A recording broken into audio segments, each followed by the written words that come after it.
Okay, so we had a homework assignment, right? And homework assignment was to simulate our Smiley's death, correct?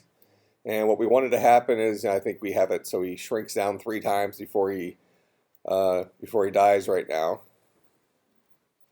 But we want him to spawn up above and then fall down through the scene. Isn't that kind of like what happens in Mario? Kind of falls down. All right, so how can we pull this off?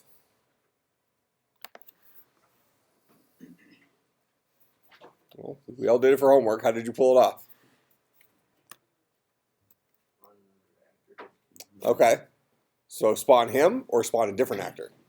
Spawn a different actor that looks exactly like him. Okay, good. So we're going to create a second guy.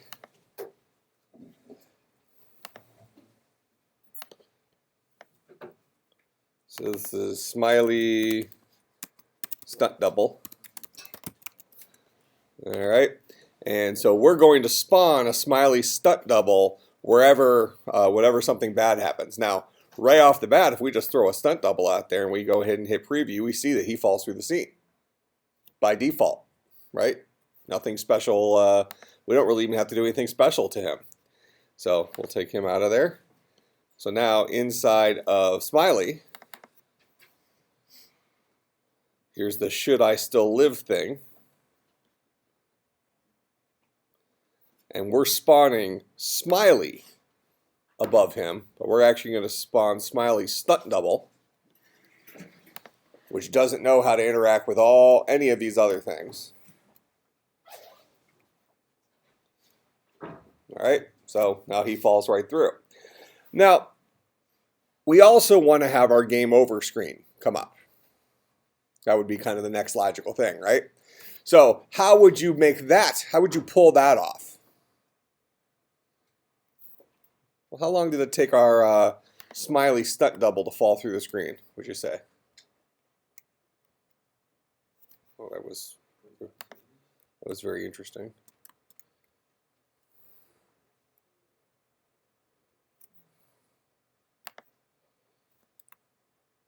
Are we spawning him in a bad area? It's because you're rotating that wherever. Oh, it's going relative to his rotation. So if I get him centered, he'll be fine. Let's see, where's the spawn?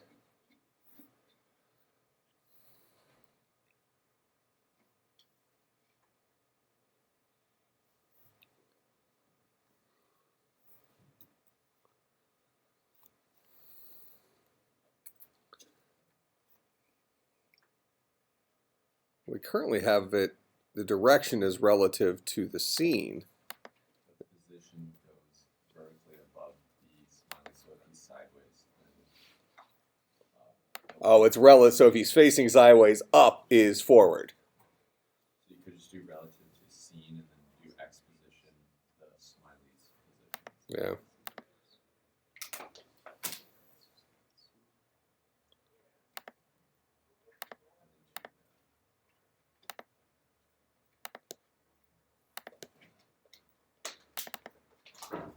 And what we have, plus 200. So something like that. Get the Smiley's current X position, add 200 to it, and that should float it above him. Or no, the Y position. Yeah. And then. Oh. Well, this is his Y position, the up. And then the other ones, we want to get to his X position and then get to his Y position plus 200.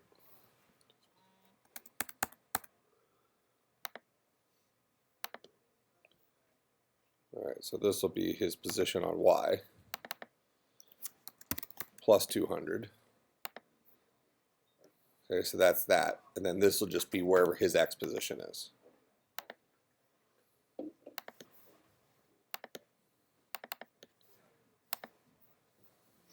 All right, now that should be relative to the scene. Okay, and so how long does it take roughly for that guy to fall? A couple seconds, let's say. All right, so a couple different ways we can do this. Well, let me ask you this first. So we want to have it so that when he falls, when he's done falling, it does the game over scene. So what are some things we can do? How can you pull that off? The position of the stunt double is some negative number below. Okay, so we can decide what this position is down here. Something off the screen. So something down here, so if we throw a stunt double out here, and we decide we're going to throw him below the ground here. Well, can we get him below the ground? Let's see what his position is. Just take his size and then take half of that. All right, so he's at minus 26. Now, the question is, will he be invisible to the screen? I think so, because he's currently falling behind the other stuff, right? But what we could do is we could actually make our scene a little taller. And then we'd be able to manipulate this as a character. So we can say the height is 500. Oh, that goes up, though. We need to change the position. I don't want to screw with that. All right. So, well, we could do that and just make everything go up. That way we have space down below. But right now we can say that you want to take the character's height, divide it by 2, and when he's negative that. All right, so you want to build this into our stunt double, and we're going to add a rule, and the rule is going to say this actor's attribute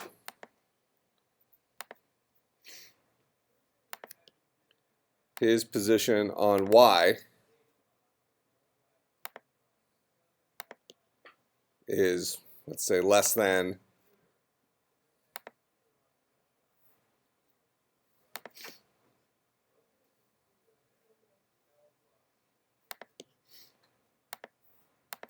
his height divided by 2 times -1.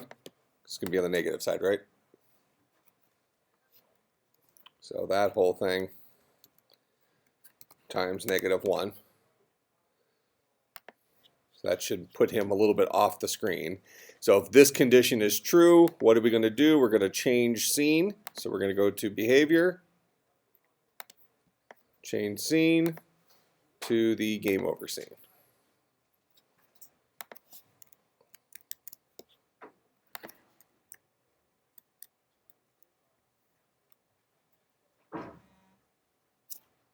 Look reasonable enough? All right. Now, if we want to survive the scene, and now we want to start adding little mini games in here that get us kind of back to problem solving a little bit. We're going to go ahead and we're going to, the goal is to get past our bowling pin here. We're going to say for right now. So over here in our game, we're going to go ahead and put up a wall. So I'm going to build a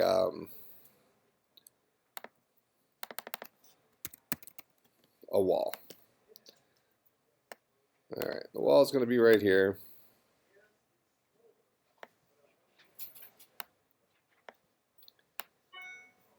All right, and we're going to say walls are not movable. Oh, it's under physics. Isn't it?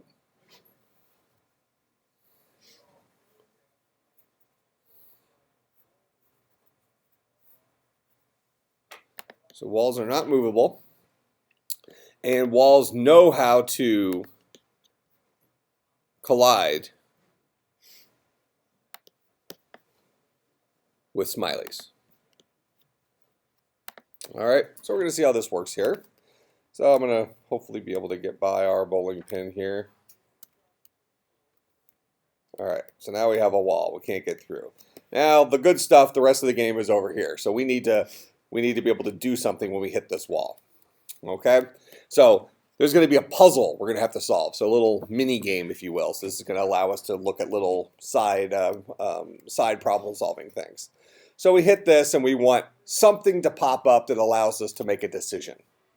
Okay, so by default right now, we're just going to go ahead and we're going to bounce into our mini game. So I'm going to create another scene.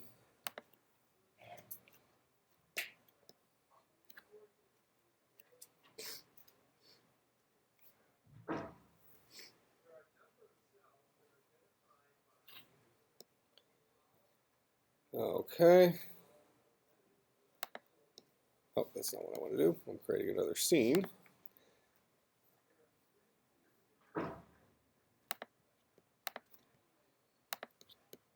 And we're going to call this guy Minigame 1. Fair enough. All right. And Minigame 1 is going to let us do several things. For right now, I'm just going to throw a bumper out there just so we know that it looks like something. I don't remember if bumpers fall or not. I think we have them as non-movable, but it doesn't really matter, I guess. And then we're going to go ahead and teach Smiley how to bump into walls.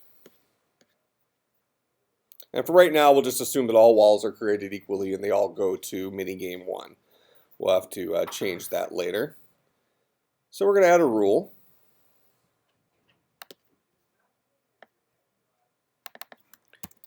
Did I hit a wall? So the actor overlaps or collides with an actor of type wall. Okay, what are we going to do with that? Well, we're going to go ahead and change our scene.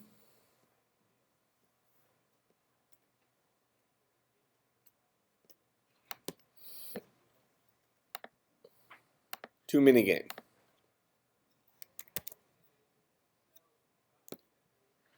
So that should take us into that next part of our game. Oh. All right, so I'm in Minigame now. So what we want to do in Minigame, in this particular one, is we want to solve a little problem. We're going to do this as a computer science problem, so we at least have something, some theory stuff in here. Is we're going to have it generate a random number and display it up here. And then the job of the player, we're going to have a smiley on the screen here, will be to create the equivalent binary number to that decimal number. All right, so let's start off by getting a random decimal number. How would we do that? I want to have a little box up here that just shows like the number 52, or so some number between 1 and 100. Let's go that route. I want to display some number between 1 and 100. How would you do that?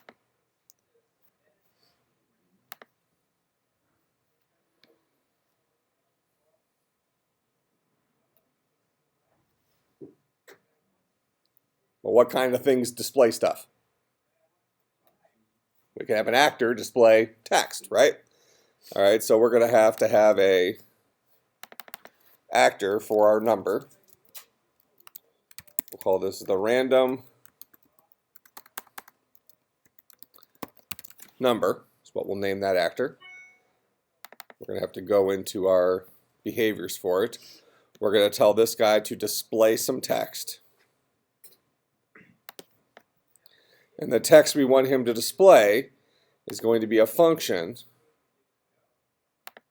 random number between 1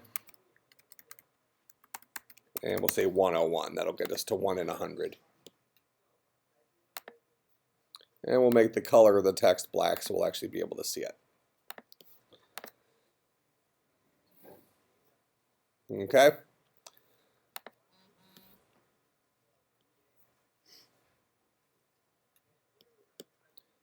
So we'll switch to our Minigame scene.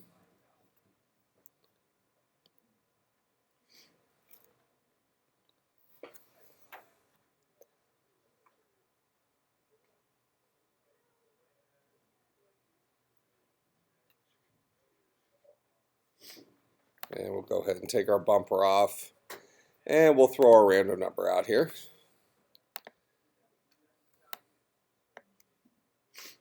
Should be good enough. And we need to make sure that this guy's not movable, otherwise he'll fall off the screen. Although I don't think he won't fall off the screen. And we'll talk about why in a second. So go ahead and run this. So we got a random number 56, 65. So we're getting random numbers, right? Why isn't he falling off the screen? So actors fall off the screen if they are either movable and there's gravity, or we give them some sort of linear velocity in some direction. When we set up gravity in our games, it's on a per scene basis. So even though we have gravity over in the other scene, there is no gravity in this scene.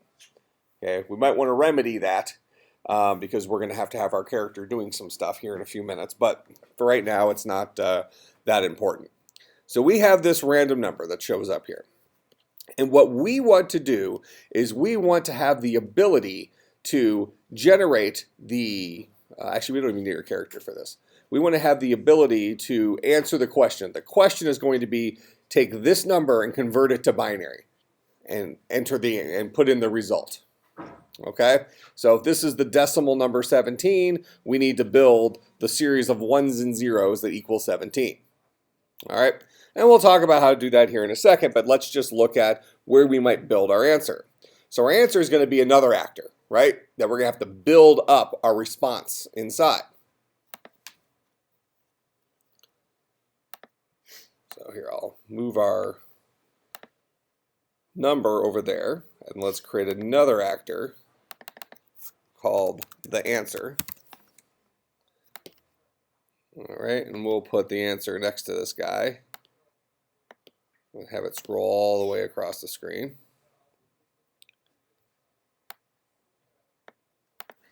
All right, so this is what our answer is going to be built inside.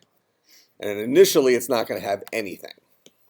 All right, we want our answer to display some text, and that is the current text that we have entered.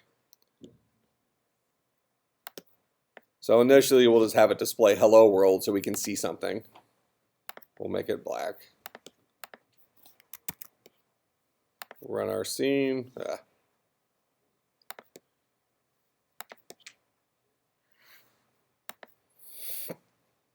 So this is the number we're trying to convert to binary, and this is where our binary number will actually go. Now, binary numbers are made up of zeros and ones, so we're going to have to give ourselves some, a fake keyboard down here, that has the things in it for us to solve this puzzle. So we're going to at least need a box for a 0 and a box for a 1.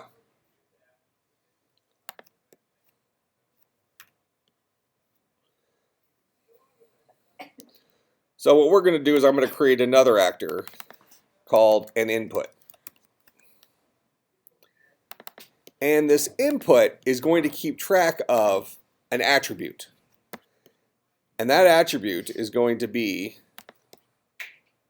some text.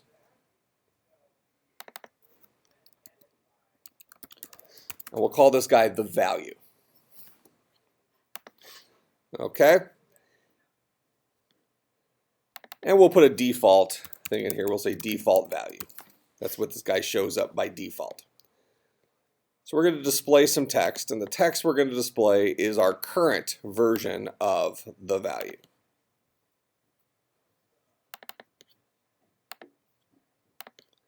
And again, we'll do that in black.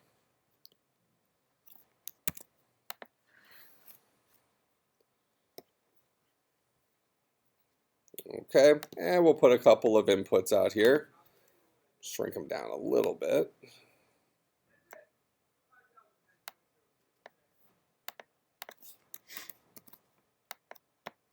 Perfect.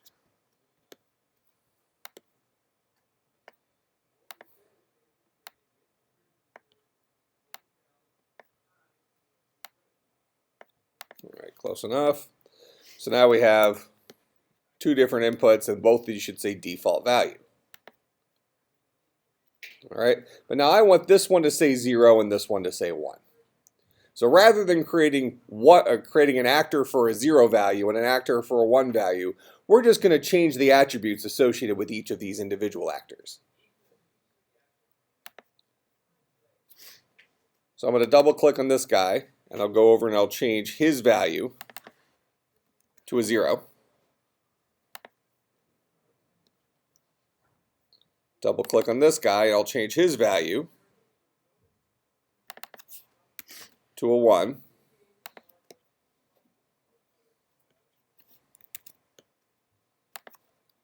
And now we have 0 and 1 from those two guys. All right, so now what we want to happen is when we click on a 0, we want to add a 0 to this string up here. If I click on a 1, I want to add a 1 to this string up here. So we want to build the mechanics of being able to select our 1s and 0s or 1s and 0s and have it build up something up here. Okay, so we want to think about this in terms of the tools that we already have in our toolbox. Given what you know right now, how can we have these guys be clickable? And whatever we click, either a 0 or 1, have it build up a string up here. So instead of hello world, it would be 0, 0, 1. And if we clicked 1 again, it would be 1. And if we clicked 1 again, it would be 1. So on and so forth. It would just keep building.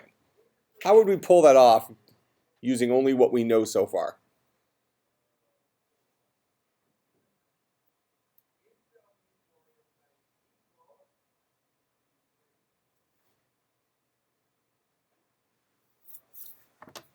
Classroom participation is just exhilarating.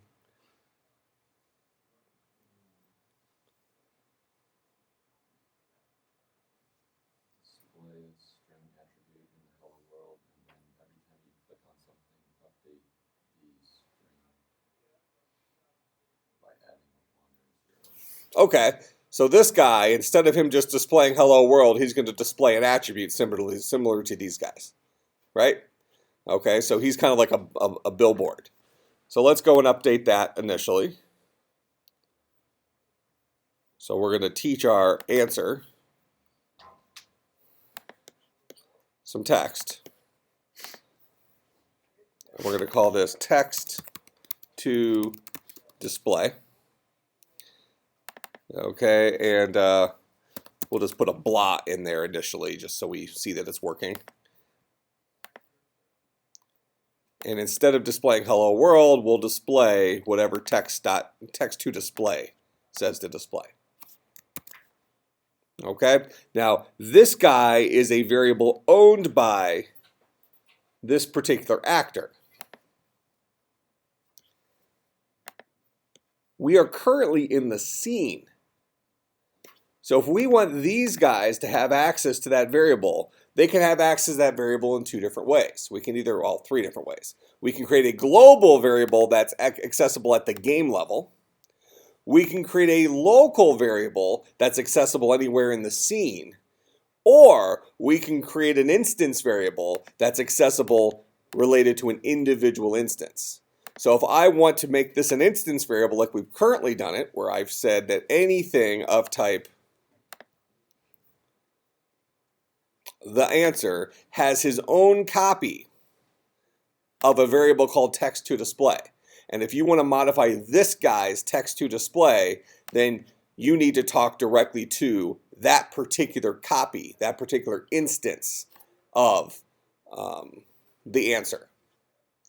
And the only people that know about this particular instance, this actual instance of that guy, are other dudes in the scene. Okay? So as it stands right now, we play this, we see that this guy says blah, the value of his variable. Now if I take that out, or actually let's just do it at the scene level here, I'll add an attribute to the scene of type text, and we'll call this guy text to display. And we'll put in blah 2 there, just so they're different values. Same variable name, but different values.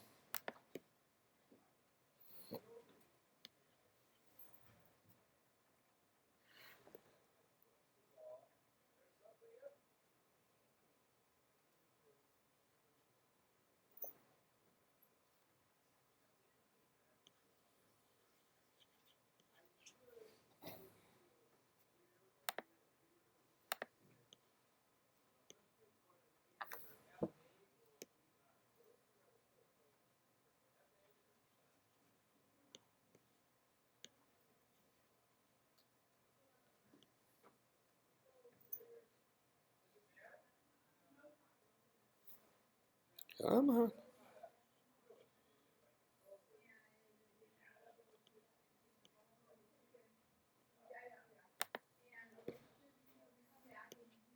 So now in our the answer, instead of displaying his current variable, self.text to display, we're going to have it display another guy's text.display or text to display. Now, we don't have access to the scene. Who has access to the scene? And why don't we have access to the scene? Why does this guy, we're dealing with the prototype for answer. Why does this guy not know about the scene?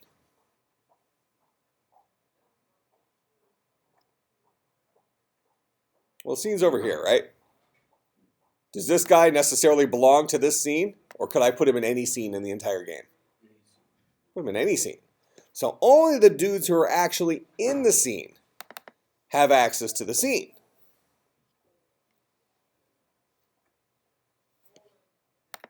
So I can come in here, and now, if I want to do now I have current scene. And current scene has a text to display. So only guys inside the scene now have access to it. But something we want to be careful about, I'm going to revert this to the prototype, is we want to be careful about making too many special versions of our actors. Okay? And this kind of comes in a few different flavors, I guess. And it's a decision we're going to have to make. We're already seeing down here that I'm getting all these little kind of, we have a wall actor, we have a the answer actor, we have a the random number actor, we have an input actor. Don't the random number, the answer, and an input all kind of serve a very similar purpose? Would it be in our best interest to have 3 separate actors like this? Or would we be better off using one kind of generic actor, dragging them onto the scene, and then making each of these unique to each other by changing the behaviors? Okay. Otherwise, when you think about creating a full game, you're going to have a whole bunch of actors over here. A whole lot of them are going to be kind of, frivolous actors that don't have a whole lot of meaning in the context of the whole game. So what I'm going to do, we're going to get rid of the answer. We're going to get rid of that. We're going to get rid of that. We'll leave our random number up there for right now. Get rid of that actor and get rid of that actor. And now we're going to change the random number to be named something different. We're just going to call this a generic. Okay, this is just a generic actor that lives in the scene that we intend to individually code. So every time we put a generic actor into the scene, we're going to double click on this guy and we're going to unlock him from the prototype and make him do only the specific things that we want that generic actor to do. Okay, that way we don't have all of these guys floating out over here on the left. So we're going to go into our generic actor. We're going to remove any of his behaviors, because those behaviors are going to get wiped away because he's generic. He's just a placeholder. The second we put him into the scene,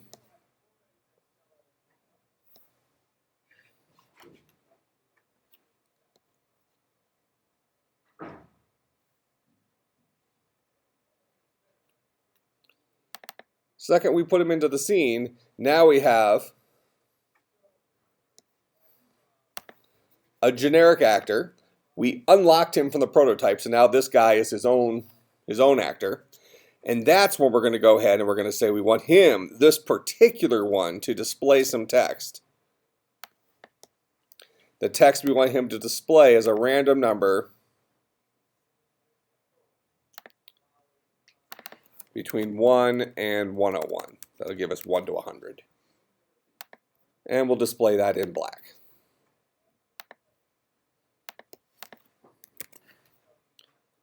All right. Now, both of these guys currently on our scene, this guy and this guy, are both instances of generic. But we've only taught this particular instance how to display random number. This other guy is just an empty husk still. Doesn't do anything. Oh, this is how I dragged him on there. I reverted him to the prototype before I changed it. Now he'll do nothing when I drag him out. So we double click on this, we see this guy has no behaviors.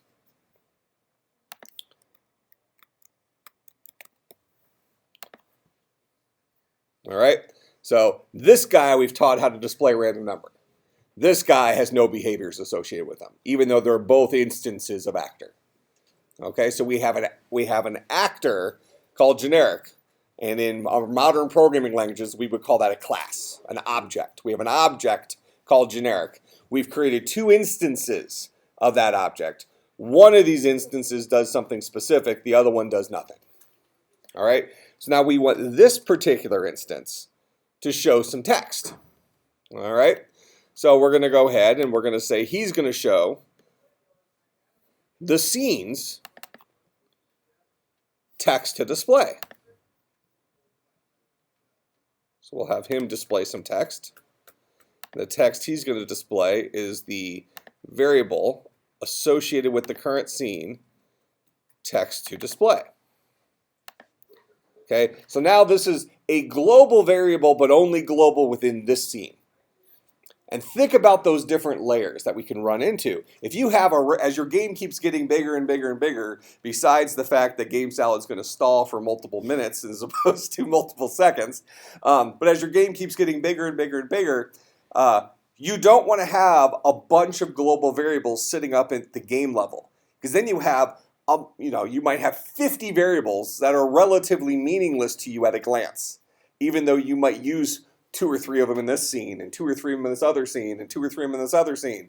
You'd be better off compartmentalizing those variables to the scenes where they belong. That makes sense? Okay, and this comes down to variable scope. Where do we have access to it?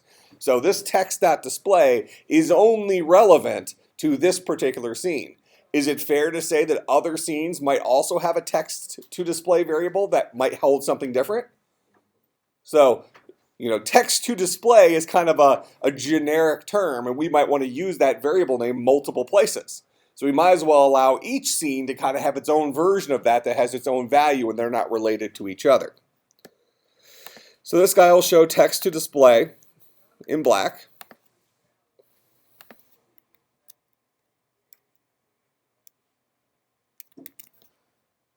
Preview it. And now we have our random number here. And this guy's showing our scene's global variable, which I put blah2 into. Okay? So we'll resize this guy.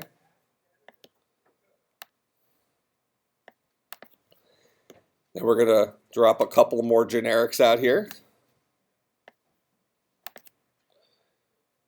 This generic, we want to add an attribute to, but now notice over here, excuse me, over here, we cannot add an attribute. Attributes are only defined at the actor level, so at the prototype level. So if I want each of these guys to know about to know I'm supposed to display a 0, I'm supposed to display a 1, something like that, we have to do that at the generic level. So maybe at the generic level, we add a attribute text to display, and that's the text that this particular generic is meant to display. Okay? And I'm purposely naming all these variables the same so that we understand variable scope. When I say self.text to display, that's talking about the generics version of it. When I say current scenes.text to display, that's the one owned by the current scene, so on and so forth. So this is text to display. Okay, and we'll just say default value for that right now.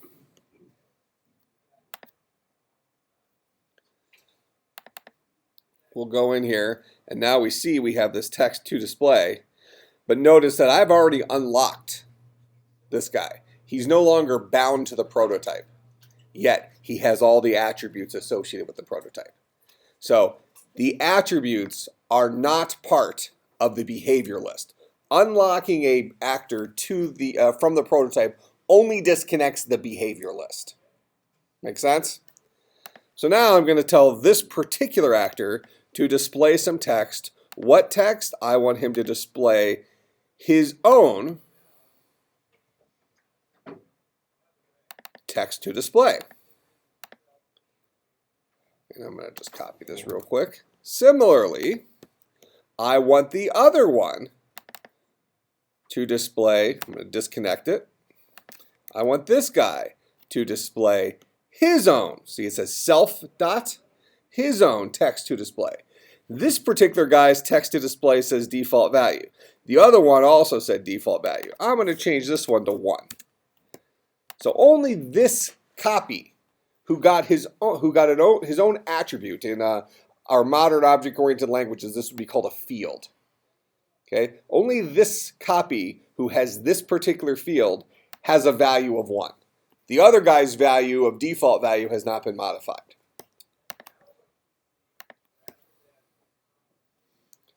We're going to go in here and we're going to change this guy's attribute, which is currently still default value, to be a 0.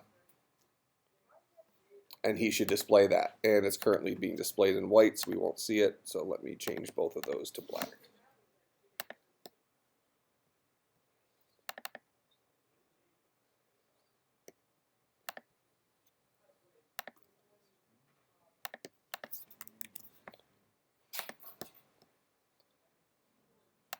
Okay, so now I'm building my interface. Every one of these is built from the same generic actor. This guy displays a random number. This guy displays the scene's text to display. This guy displays his own text to display. This guy displays his own text to display. Okay, now we want to have it where I click on this guy or I click on this guy and it updates this. Okay, so what we're going to go ahead and do is we're going to zero out our top level answer. So it shows nothing by default. So in this scene, we're going to take text to display and we're going to make it the empty string for right now. Which means initially this guy is not going to show anything in that particular box. It's going to be showing the contents of that variable, which currently holds nothing. Okay? Now we need to teach each of our guys what to display, I guess, or how to adjust things.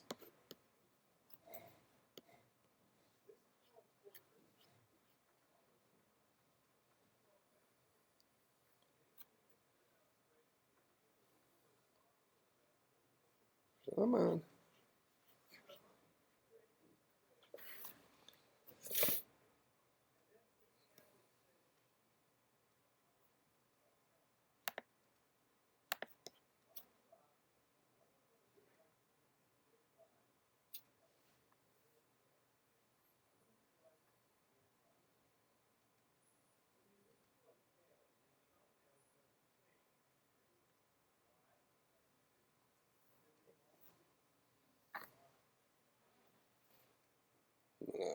Give me a second here. As soon as I get control again, I'm going to close GameSal and reopen it.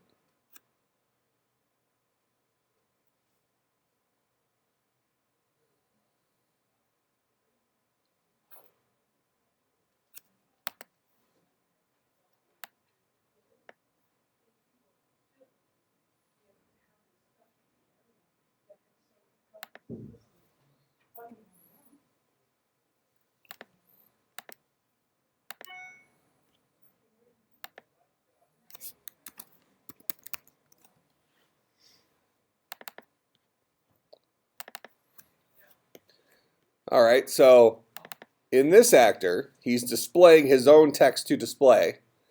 And now we're going to look for we're going to create a rule. Actor receives the event touch inside. So we only want this to happen when we click on this particular actor. And we click on this particular actor, we want to change his text to display just for right now.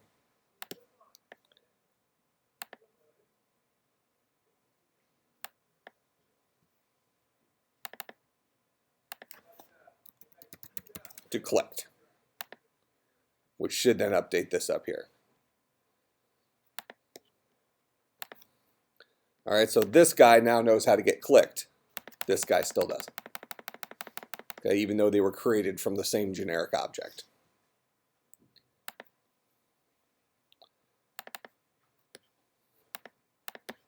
Create a rule here. This guy gets clicked. And what's important here is I'm going to change this to say pressed. Is that, that'll work. I think that should give me the behavior I want. And I'll change the behavior thing to say change text dot display to another click.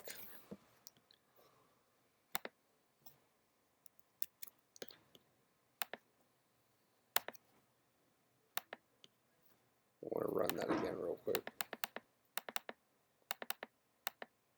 Okay. So it appears like, I didn't expect it to necessarily act like that, but that's fine. It appears like touch pressed and touch inside both do the same thing. We wanted it to react to the actual, so if I change this to mouse button down, we don't have to actually click on the actor.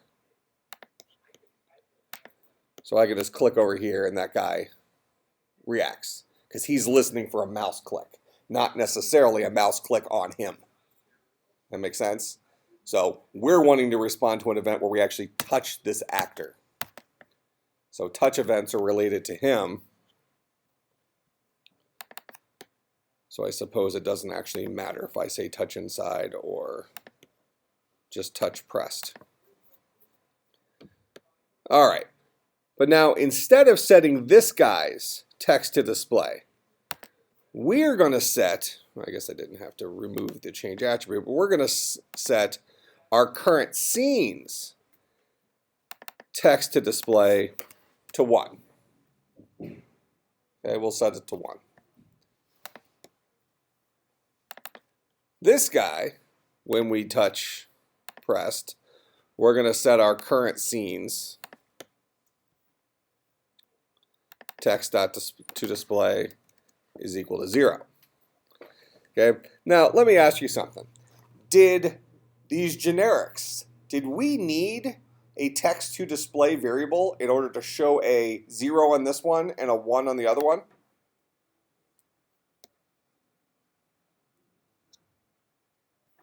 I gave myself a variable here, but remember this guy is a generic. It's not wrong to do it this way, but if I'm never going to use that variable again, I'm just using it to display something, why not take it out of there, go into each of my guys here, they no longer have a text to display. Actually, will they? Make sure it got removed from here.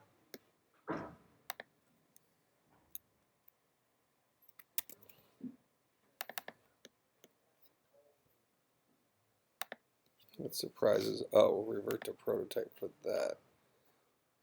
That's actually interesting. I'm going to change this to a 0 for this guy.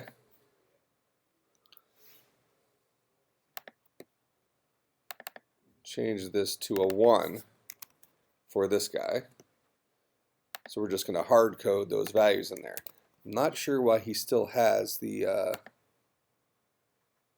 it must be because we took the default and changed it once that we lost those things.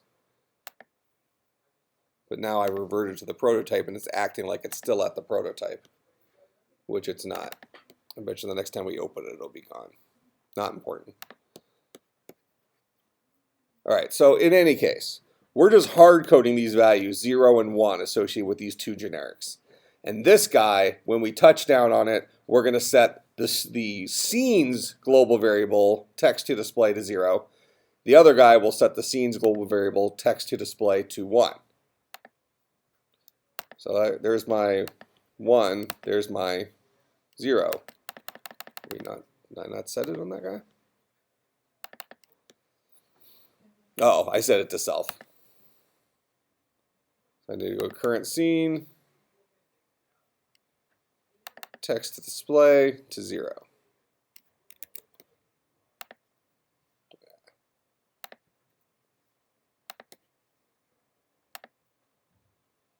Now we get our 0, we get our 1, a 0 and our 1. Now what we want to do is we want to continually build up that string. So I can say 0, 0, 1, 1, 0, 1, something like that. and have it show me a lengthening string here. Okay? Now, we talked about this before using the dot dot notation for concatenating. So instead of each of these guys replacing the value that's in the scene's text to display, we're instead going to take our scene's text to display, concatenate onto that a 0.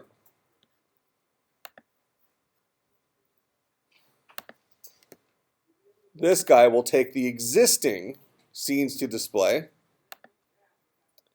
and we will concatenate onto that a 1.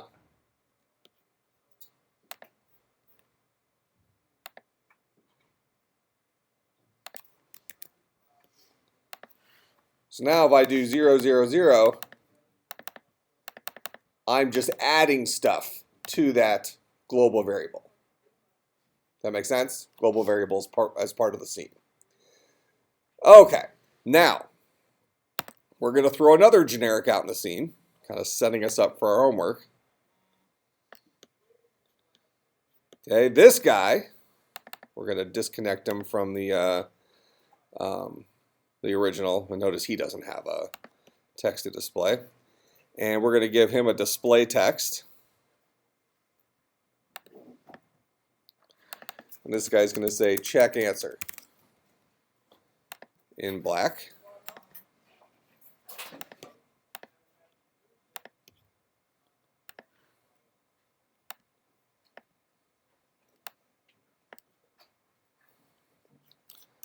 Save that. We'll hit play. Oh, I forgot to make it in black. But anyways, this guy now knows how he says check answer. So the idea is after we've built up our binary number here, whatever we think the correct answer is, we should be able to hit check answer, and that should now determine whether this is in fact the binary version of this number. Okay? Binary version of 22. If we go through and do that real quick.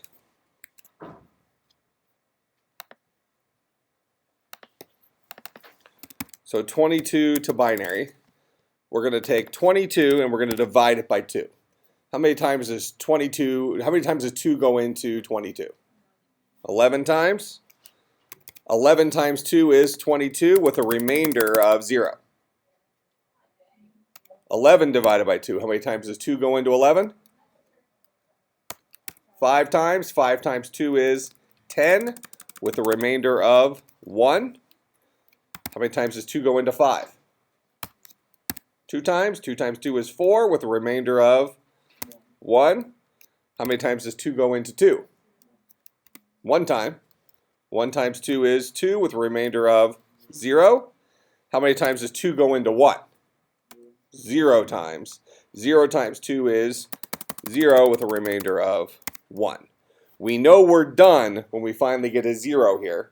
And we read our final answer from the bottom up. So that's 10110. This is the binary version of the number 22. Okay? So we need to somehow calculate this in our game and then compare it to whatever we've put up here. All right? Now you can assume when you do this that we'll never have zeros at the beginning. So for instance, this number right here is the exact same thing as that number. All those leading zeros don't change the value of the number. You don't have to take that into account. You can assume that the person answered the question in the most efficient way, the correct number of zeros and ones. All right, so what you'll have to do is bring your game up to this level. So we have these different generics that are clickable and stuff like that. And when I click check answer, it's going to have to go and solve the binary version of this, or you could have solved it prior to that, doesn't matter. But somehow you're going to have to get what is the binary value of 22, or whatever the random number that came in there was. You have to calculate that. And I think you'll find it handy to use the modulus function, the modulus operator, to get the remainder. All right. So when you do that, you'll get the answer, and then you're going to compare that answer to whatever's in this box. And if it's the same, you got it right. Maybe, switch to a scene that says correct. You got it wrong, switch to a scene that says incorrect. Make sense? All right, so do that for Friday.